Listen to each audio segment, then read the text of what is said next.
rally has drawn protests, as we've been covering, from Native American leaders, some angered over the president's use of this monument that some call a, quote, desecration of land, violently stolen from them and used to pay homage to leaders hostile to indigenous people. To get a perspective on this as part of our special coverage, I'm thrilled to tell you that we're joined by Democratic Congresswoman Deb Haaland of New Mexico. She is also the first Native American woman serving in Congress. Good evening to you. How are you? Good to see you. Good to see you, too. I'm all right as we track everything going on. Walk us through your perspective on all this.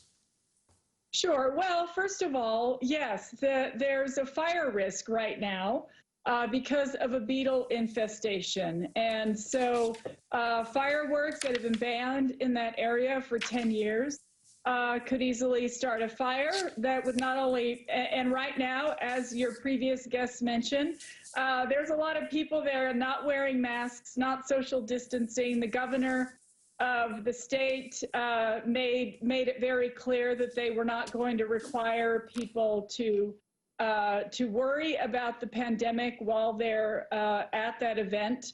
But he could also put firefighters' lives at risk. Now, yes. Go on. No, so yes, this is land that, you know, you've seen the headline, stolen land. I saw President Bear Runner on this station last night saying that he had requested President Trump to meet with him, to have a conversation with him before coming to Mount Rushmore for this event. President Trump has had an extremely neglectful relationship with Indian tribes in this country since he's been in office. You remember that he had the Navajo Code Talkers and had a portrait of Andrew Jackson behind them in the Oval Office. He hasn't done anything. He's tried to cut funding, coronavirus funding from tribes. He hasn't cared that we have spikes in our communities.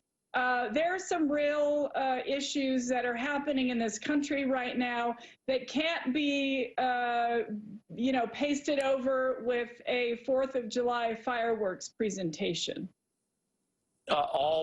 All well put, food for thought. How do you think as we're going through a reckoning that we've been discussing where people are rethinking and are trying to open their minds, and that can be constructive, how do you think, big picture, Americans should meditate on and learn about the Native American aspect of our long ago history on holidays like this? Yes, well, yes, 4th of July, the birth of our country, right? And what better way to celebrate it than at a sacred place, sacred to the indigenous cultures of that area, and not even acknowledge tribes, not live up to their wishes that they would like to have consultation before these types of things happen. Ari, I'm the vice chair of the Natural Resources Committee and the chair of the subcommittee on national parks, forests, and public lands. We get a lot of these issues in front of our committees. Not too long ago, we had a hearing in our committee on the blasting of sacred burial grounds on the border of Arizona and Mexico with a Tohono O'odham tribe. The Trump administration is blasting sacred burial grounds so they can build his wall on the southern border. That is outright disrespect. Here at Mount Rushmore, which is not, it's Pahasapa, what the tribes call this sacred mountain. I posted a photograph of Pahasapa on my Twitter account today.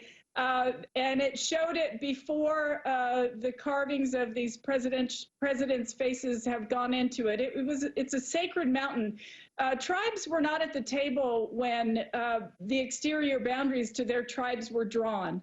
And just because sacred sites are not included in their exterior boundaries doesn't mean that tribes cease to acknowledge them as sacred sites or care for them as sacred sites, or even go to pray and hold ceremonies in these places just because it's not on their land. And I think that in this reckoning that's happening in our country right now, to say that, yes, our history is everyone's history, Native American history, it's American history, and all of us have to care about that. And we have to respect it.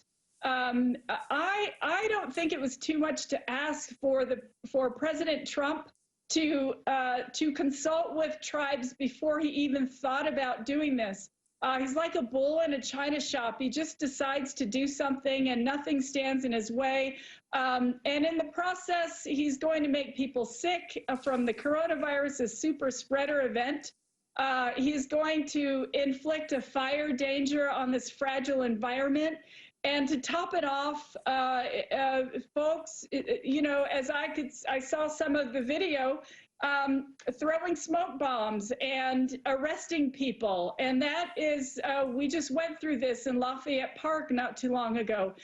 Peaceful protesters using their constitutional rights to make their voices heard, you know, having chemical smoke bombs thrown at them and arresting them to shut them up. I think it's par for the course with this administration. All important points, and you stitched it all together. Congresswoman Haaland, thank you very much for giving us that perspective. Thank you.